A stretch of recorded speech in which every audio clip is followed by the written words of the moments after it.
Let me ask you one question. You ask me a question. Okay. Are you anti-Semitic? Not at all. Okay.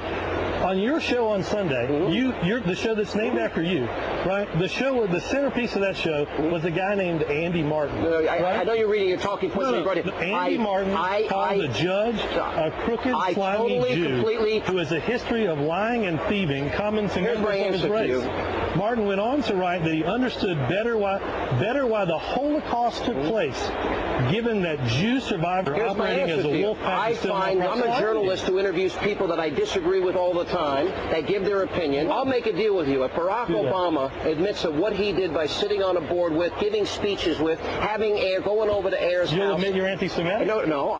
It was a classic guilt by association off between Robert Gibbs and Sean Hannity in 2008. We're back here with Charlie Pierce, and joining us now, Jess McIntosh, Communications Director for Emily's List, Eric Bowler, Senior Fellow at Media Matters. What are the rules? So to me, because here's the thing, Eric.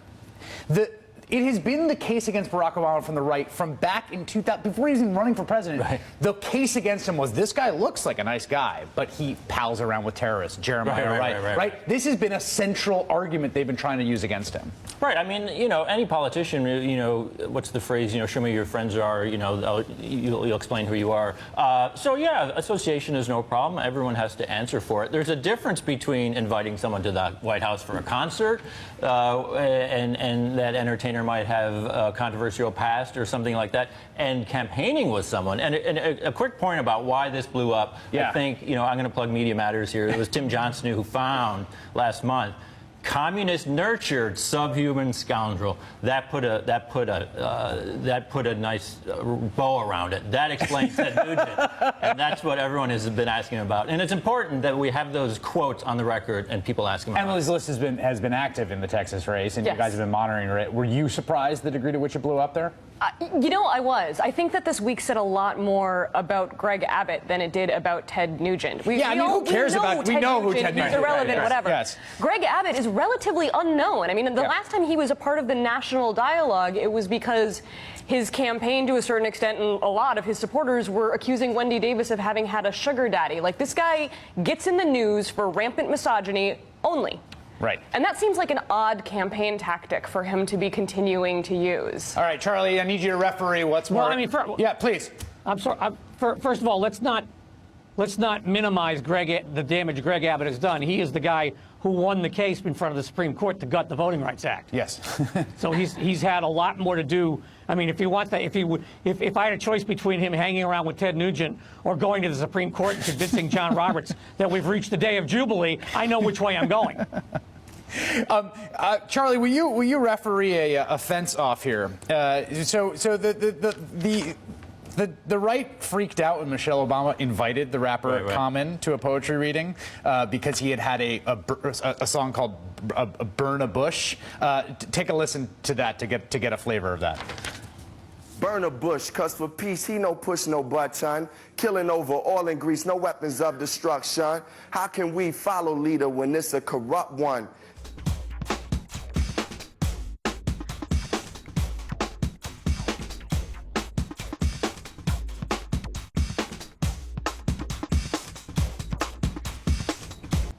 So that got conservatives very, very upset that the First Lady would invite him to the White House. Now I want you to take a listen to a 1981 Paris performance, Jailbait by Ted Nugent.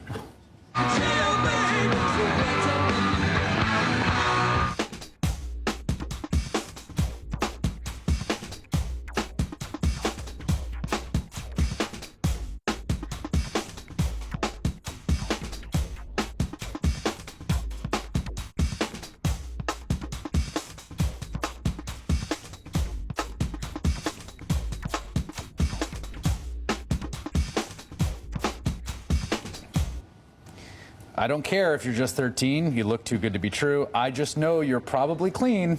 There's one little thing I got to do to you. Why is anyone anyone associating with this guy? Because women voters don't matter. Clearly, they never decide elections. They are not putting people in office every single election cycle, except they are. All he's doing is turning off voters he ought to have. Yeah, but you don't have to go back to 1981. I mean, no, you don't. Well, we just love the Paris. Oh, I know, of course. That's a classic. But I mean, Ted Nugent, the last couple of years, I mean, he's calling Hillary Clinton's "you can't print in any newspaper in America," and Barack Obama, and the race baiting, and the misogyny. I mean, it is off the chart. But why did Greg? Right, and here's the thing. So there's always been people who run their mouth on the right. The question is, why is the Republican Party now trying to use them as surrogates? You know, the right-wing media has created this community of a few million voters that professional politicians like Greg Abbott feel like they have to appeal to.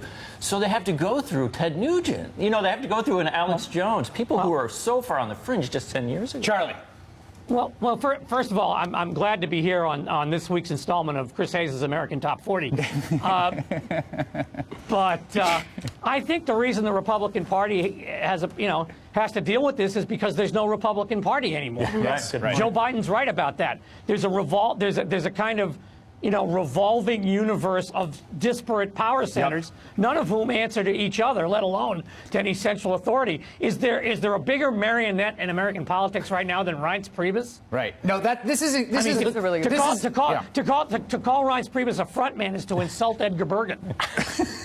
This idea that like the center can't hold is really true, right? Because there are these different power centers you have to court in various ways. There's big dark outside money. Then there is like basically the folks that are going to get riled up by Ted Nugent, and because there is no kind of centralized place to be the repository of the party's power and to exercise any kind of veto over stupid, crazy ideas, then you get Greg Abbott and Ted Nugent. But Greg Abbott chose. I mean, this is relatively early. For no reason, for no appreciable benefit. But he chose anyway. He decided that he was not going to court any sort of moderate or reasonable Republican vote. He was not going to go after suburban women. He was not going to go after moderate Democrats. He was not going to go after any of those voters with a policy agenda. He was going to court that very fringy, very angry white male contingent, and that was going to be his path to election, and that's going to be the big question, right? Is like whether in the state of Texas he can get by on that. Charlie Pierce from Esquire, sorry, Charlie. Jess McIntosh from Emily's List, and Eric Bowler from Media Matters. Thank you all. That is all in for this evening. The Rachel Maddow Show starts right now with Steve Kornacki sitting in for Rachel. Good evening, Steve. Good evening, Chris. Thanks for that.